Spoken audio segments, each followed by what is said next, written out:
There's a car off track, and Tony Kanaan is into the wall hard. Caution at Road America with 10 to go. And that Scott like Dixon's lead has gone away. That's at the kink on the back straightaway, the fastest corner, the same spot where Sato was off, and we see this car and the marbles is demolished. So marbles, Paul, have been accumulating in massive fashion, and Tony Kanaan is in pain. You see all the marbles here. We were talking about it earlier. If we get that shot to come back a little bit, we were talking about it on break that we speculated that maybe Sato got in the marbles, because this corner is really easy flat in these cars. It's not even really a corner anymore. But as we look here, all these marbles here, if you drop a wheel off into this section, you're just going to slide right off the end of the track into the wall over here. And remember, Kanaan was in that group with Ray Hall and Hildebrand and Rossi, and if you try going side by side, if somebody has a run and you're too wide and you get into the kink side by side, there's no chance for two cars to go through there.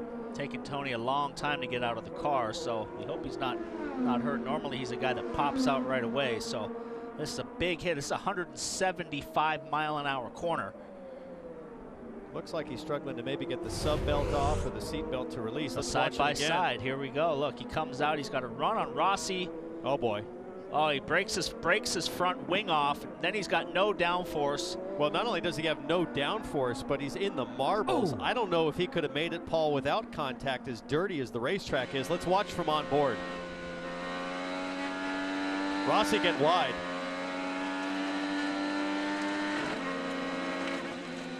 Well, you're certainly not going to make it without front wing. That corner is so downforce sensitive, so you sure knock some of that downforce off and you're just going to go straight.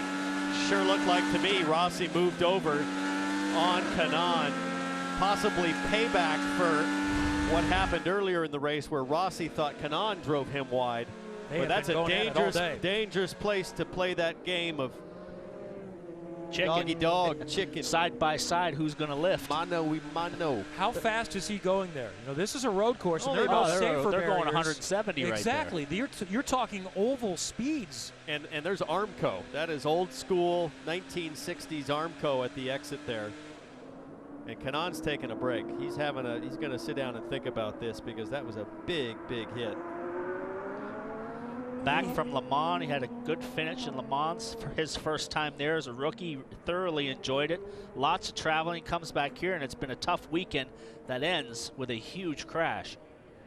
275th straight IndyCar race. Easily the most consecutive, going all the way back to 2001. He missed the Detroit race that year with a concussion. Let's go back to last week. These two spending some time together there as well.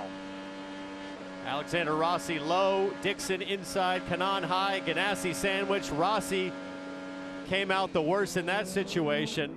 And then earlier today, Tony Kanaan braking for turn 5, and he does a little bit of the old fade here, Paul, to the outside to take away the braking zone from Rossi. Rossi wasn't too pleased about it. I think Kanaan left him enough room there. That was fair play. But Rossi was upset, talked about it with Rob Edwards, his crew chief, his team manager, on the radio, and then this happened. Rossi goes wide. Kanaan has a run through the carousel, a good run, and Rossi just moved over on him. Clearly these guys have got 3 weeks worth of history as we hear the crunching huge bang. So that ends with a big crash for Tony Kanaan. And that wasn't Armco, guys. That was concrete. Exactly. Chip Ganassi watches on. One of his drivers into the concrete. The other is leading. Scott Dixon.